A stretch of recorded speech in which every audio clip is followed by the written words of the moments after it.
내일은 구속의 갈림길, 운명이 어떻게 될까? 경찰이 불과 며칠 전까지만 해도 아직 구속영장 신청을 검토하지 않고 있다고 했는데 김 씨가 조사한 어제였고 바로 이제 정적적으로 구속영장을 신청을 했습니다. 홍 기자, 어떻게 된 겁니까? 네, 왜 바로 이렇게 구속영장 신청했냐? 그 이유를 좀 짚어보면 조지호 서울경찰청장이 사흘 전 정례 기자간담회를 했는데 김호중 씨 관련 질문을 받고 답변한 내용이 있습니다. 당시 그 말에서 힌트를 좀 찾아볼 수 있을 것 같습니다. 김호중 씨의 수사 협조 여부가 신병 확보에 아주 중요한 판단 요소가 될 것이다 라고 말을 한 거거든요. 그런데 김 씨를 조사한 바로 다음 날 구속영장을 신청했다는 건 김 씨가 수사에 협조적이지 않았다라는 의미로 해석이 되는 겁니다. 특히 사건 초기 경찰의 거짓 자수한 매니저에 대해서는 경찰이 영장을 신청하지 않았거든요. 경찰은 아마 확보된 자료를 통해서 김 씨가 몇 병에 이르는 술을 마셨다고 판단하고 있는데 이 반면 김 씨는 소주 10잔을 마셨다. 사고 경위는 취해서 그런 게 아니고 휴대전화와 차량 블루투스를 연결하는 과정에서 실수로 사고를 한 거다. 이렇게 만취 음주운전 때문이 아니다라는 취지로 경찰이 확보한 정황 증거와 다른 진술을 하자 김 씨가 조사에 성실히 응하고 있지 않다고 경찰이 판단했을 가능성이 있어 보입니다. 네, 저는 저 대목에서도 깜짝 놀랐습니다. 김호중 씨가 그런 말을 했거든요. 성대 보호를 위해서 10잔만 마셨다 이렇게 얘기를 한 것으로 보도가 되는데 주량이 얼마나 되길래 10잔이 가벼워 보이는 건지. 아무튼 이 경찰에서 성실히 조사에 임하겠다 했는데 경찰은 그런 판단이 아니거든요. 협조적이지 않다 이렇게 한 건데 양 기자, 그 경찰이 말하는 협조적이지 않다라는 건 거짓말했다는 뜻입니까? 아니면 뭐 질문에 대해 선별적으로 대답을 했다 이런 뜻입니까? 거짓말하고 무죄 주장했다는 거예요. 아, 예. 네, 이거 제가 보기에는 경찰이 지금 김호중 씨만 조사한 게 아니잖아요. 같이 네. 술 마셨다는 래퍼나 이런 사람 조사했잖아요. 그러면은 그 자리에서 술 몇 병 마셨는지 나온다고요. 그렇네요. 네, 그래서 경찰이 파악하기로는 뭐 최소 몇 병을 마셨다, 소주 몇 병을 마셨다라고 파악이 되는데 김호중 씨 얘기로는 지금 뭐 식당에서는 뭐 소주하고 맥주 섞어서 한두 잔, 그리고 뭐 유흥지점에서는 양주는 안 마시고 소주만 3-4잔.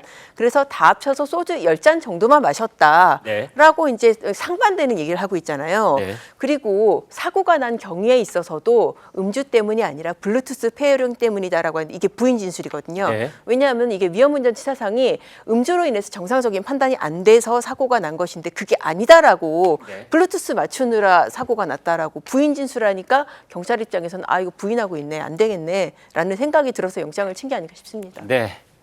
지금 이제 양 변호사 말씀 중에 그 블루투스로 뭐 페어링을 했다. 여러분 이게 무슨 말인지 아세요?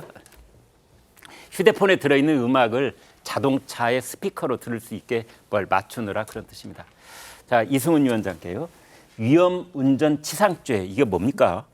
그러니까 이제 예전에는 이게 별로 처벌 규정이 없었잖아요. 예를 들어서 음주를 했다. 그러면 음주운전으로만 처벌했거든요. 근데 음주운전이 굉장히 만취 상태일 때, 그리고 굉장히 먼 거리를 갔을 때, 그리고 피해자에게 굉장히 많은 피해를 끼쳤을 때, 아, 이 사람은 가 너무 만취해서 이건 거의 사고로 갈 수밖에 없는 상황 정도였다. 그러면 이런 위험한 상태에서도 운전을 했기 결과적으로 사고가 일어났기 때문에 단순히 음주운전이라든가 업무상 과실치상보다는 더 큰 형으로 처벌하자.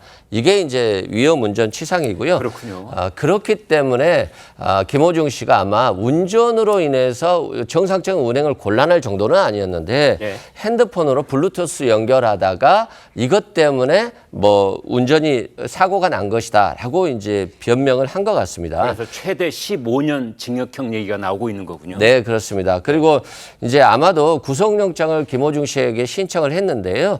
그것들이 이게 저 수사 직후에 음주운전에 대해서만 조사를 받았다라는 취지의 발언을 했거든요. 그건 증거인멸 교사나 범인 도피 교사에 대한 수사가 안 됐다는 거고, 안 됐다라고 하는 것은 공범들로 지금 의혹을 받고 있는 본부장이라든가 회사 대표가 증거인멸 교사와 범인 도피 교사에 김호중 씨가 관여되지 않았다라고 진술했기 때문에 김호중에 대한 조사를 아직까지 못한 것이고 그래서 이게 증거인멸이나 범인 도피 이런 정황들 때문에 구속영장을 신청한 것으로 보여집니다. 그렇군요.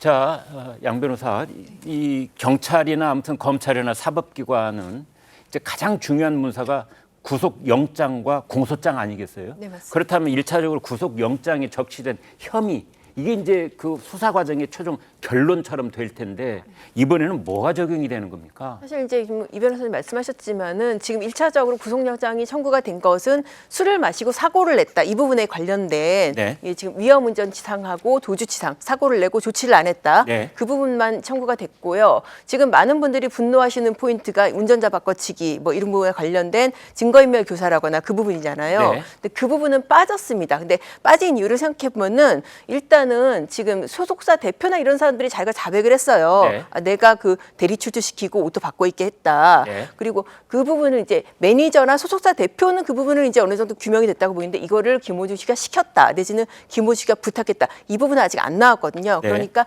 영장 단계에서는 그나마 확실하게 입증이 될 수 있는 혐의를 넣고 만약에 이거 증거인멸 조사 이거 넣었다가 영장 기각되면 더 곤란해지니까 네. 그 부분은 일단 뺀 게 아닌가 싶습니다. 아, 그렇군요. 그런 혐의가 전혀 없어졌다는 뜻은 아니고요. 혐의가 다 있기는 있지만 일단 판사 앞에서 영장 심사를 받을 때 분명하게 증거를 낼 수 있는 것들만 지금 일단 그 구속 영장에는 이제 신청할 때 적시를 해놓고 나머지는 또 기소 단계에서 그 다음에 재판 단계에서 다 그런 혐의들은 다시 한번 걸러질 겁니다. 김호중 씨 측은 검찰 조사 직후에 더 이상 거짓말로 국민들을 화나지 않게 하겠다. 뭐 이런 말을 했습니다. 물론 변호인이 한 말입니다. 그런데 검찰은 경찰은 이제 국민의 여론까지도 여전히 냉담합니다. 그 이유는 무엇일까요? 영상 보시겠습니다. 그동안 한순간의 거짓으로 국민들을 이렇게 화나게 했고 뒤늦게라도 시인하고 국민들한테 용서를 구하고 있습니다. 국민들의 노여움을 좀 풀어주시고 양심에 기초해서 더 이상 거짓으로 국민들을 화나게 해서는 안 된다는 그런 마음이었고 김호중 씨도 이에 충분히 크게 공감하고 동의를 했던 것입니다. 김호중 씨가 유명 가수인 관계로 사회적 공인 관계로 국민들한테 직접 사과를 하고 고개를 숙이는 게 마땅하나 본인의 아직 사정이 여의치 않은가 봅니다. 널리 양해해 주시기 바랍니다.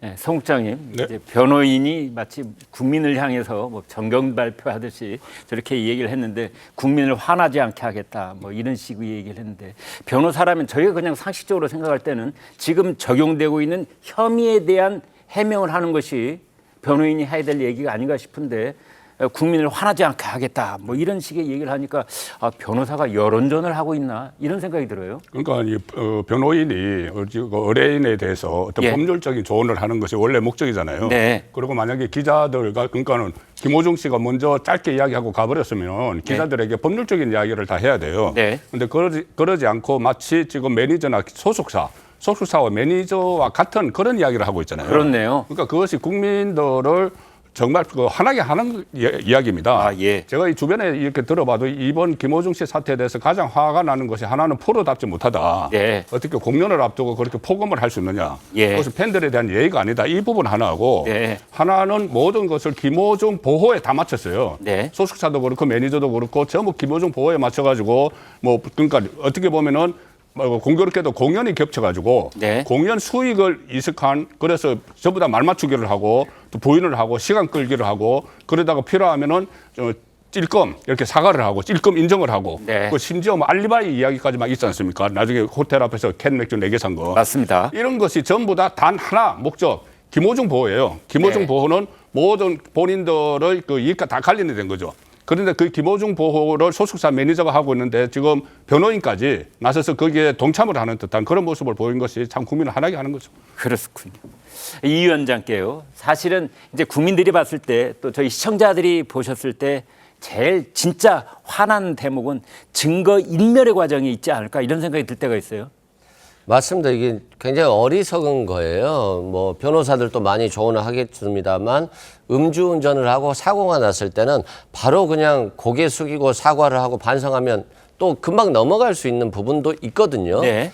그런데 제가 봤을 때 이제 김호중 씨나 소속사 같은 경우는 좀 마음이 급했던 것 같아요. 예. 뭐 뉴욕 필하모니, 빈 필하모니, 베를린 필하모니까지 외국에서 다 와 있고 내왕 공연을 위해서 같이 해야 되고 또 김호중 씨가 그냥 빠지면 되는 것이 아니라 굉장히 중요한 역할을 하고 있었기 때문에 만약에 김호중 씨가 빠졌을 경우 회사에 닥칠 어떠한 경제적인 부담감들 그리고 스태프들이 이제까지 많이 준비했었고 외국에서 오신 분들까지도 이게 공연이 끝나버리는 상황이 발생할 수 있어서 오직 그거에만 신경을 썼던 것 같아요. 그래서 그냥 문제가 더 커지더라도 당분간 공연을 강행하고 거기에 맞춰서 관련자들이 다 김호중을 위한 진술들을 맞춰주자라고 했던 것 같은데 그게 결과적으로 봤을 때 길게 봤을 때는 회사도 마찬가지고 김호중도 마찬가지고 이게 더 피해로 돌아올 것이다 라고 말씀드리고요.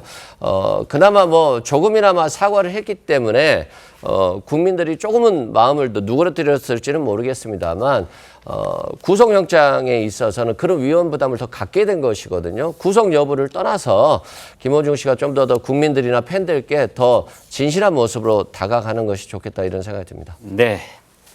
항영 이런 일이 터지면은 그 유명 연예인들이 이른바 이제 경찰서에 나오고 또는 검찰에 나오고 할 때 사실은 대중적 관심은 그 자체보다는 그 유명 연예인들이 몸에 걸치고 있는 것, 신고 있는 신발, 뭐 쓴 모자, 안경 이런 거에 관심을 가질 때가 많은데 이번도 마찬가지입니다. 김호중 씨가 본인 입으로 카메라 앞에 격식 있는 모습을 보이고 싶다 뭐 이런 말을 했다는데 이 출석 패션이 또 화제가 되고 있습니다. 홍인주 기자. 네, 말씀하셨지만 보통 연예인들이 이런 자숙의 의미를 갖고 경찰에 출석하거나 할 때는 양복을 입는 경우가 많습니다. 네. 그런데 김호중 씨의 출석 그 룩이라고 지금 인터넷에서 화제가 되고 있는 거를 보면은 머리끝부터 발끝까지 명품입니다. 해외 구매 기준으로 따져보면 안경이 430만 원대, 재킷이 150만 원대, 신발이 또 170만 원 정도인데 모두 더하면 750만 원짜리 출석 룩이다. 또 이런 보도가 있더라고요. 이게 또 알아차리기 힘든 명품들도 아니고 로고가 큼직큼직하게 박혀 있습니다. 그래서 사실 김호중 씨가 뭐 조직폭력배 생활을 하다가 성악을 시작했고 뭐 또 은사님을 만났고 방송 출연 중에 유학을 다녀오고 인생 역정이 굉장히 남달라서 그래서 또 많은 팬들이 사랑을 주고 사회적으로 관심이 많았던 부분이 있었거든요. 이번 출석 룩에 대해서 본인 돈으로 샀는데 무슨 상관이냐 이런 의견도 있지만 또 한편으로는 대중의 사랑을 그렇게 많이 받았던 공인이 잘못을 저질러서 출석하는 상황인 만큼 좀 자중하는 메시지를 보였어야 하는 거 아닌가 이런 시각도 있는 게 사실입니다. 그렇군요. 이제 관심은 이제 오늘 내일, 오늘이 목요일, 내일이 금요일인데 이 상황입니다. 김호중 씨가 이제 매우 큰 이 공연 스케줄이 다 잡혀 있고 그것을 강행하겠다라는 뜻을 밝혔는데 문제는 오늘 저녁은 할 수 있겠다 뭐 이런 상황이긴 하지만 내일이 문제입니다. 내일은 이제 점심 무렵부터 영장 심사를 받아야 되고 그 시간 동안은 피의자 김호중 씨가 대기 상태에 있어야 되는데 공연이 가능하겠는가 이제 이 점입니다. 자, 그래서 영장의 발부 여부, 그다음에 공연 가능성 여부 이게 관심인데요. 자, 양 기자는 어떻게 보세요? 사실 이 영장 발부 여부에서 제일 중요한 게 증거인멸입니다. 증거인멸, 도주 우려 그리고 이제 혐의의 중대성 뭐 이런 부분이 있는데 네. 증거인멸에서 이 사건은 제가 보기에는 뭐 제 생각입니다. 어떻게 보면은 증거인멸의 끝판왕일 정도로 굉장히 안 좋은 정황들이 많습니다. 네. 처음에 사고 났을 때 바로 응시추적 안 받고 17시간 있다가 받았고요. 네. 거기다가 그 과정에서 운전자 바꿔치기, 옷도 바꿔 입었고 그리고 지금 중요한 증거가 될 만한 화면에 USB를 또 웬일과 삼켰다 막 그런 얘기 나오잖아요. 네. 그런 것을 봤을 때는 사실 발부 가능성이 상당히 높아 보이긴 합니다. 물론 이제 뭐 이 와중에도 뭐 성실히 출석해서 조사 받았다. 그리고 어떤 이 사고 자체의 피해는 크지 않다. 이 부분을 호소해서 또 이제 방면을 호소할 뭐 그럴 가능성, 그것을 받아줄 가능성도 배제할 수는 없습니다.